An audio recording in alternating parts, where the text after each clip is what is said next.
আজকে রমজান মাসে আমি কিছু মাদ্রাসার বাচ্চাদের জন্য রান্না করছি। ওদেরকে আজকে ইফতারি খাওয়াবো। তো আজকে আমি রান্না করছি খিচুড়ি আর মুরগির মাংস, মানে সবজি খিচুড়ি দিয়ে মুরগির মাংস। তো এই তো আমি মুরগিগুলো ভেজে নিয়েছিলাম, এখন মশলা দিয়ে কষায়ে সুন্দর করে রান্না করব। আর অন্যদিকে আমি প্রিপারেশন করছিলাম সবজি খিচুড়ি।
আমার রান্নাগুলো শেষ করলাম।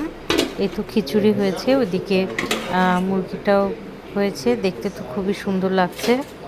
আশা করা যায় যে টেস্ট হবে। আর এদিকে আমি বাটিগুলো নিয়েছি, আর আমার এই যে একটা ডিম, মুরগি আর হচ্ছে আমরা খিচুড়ি নিয়েছি।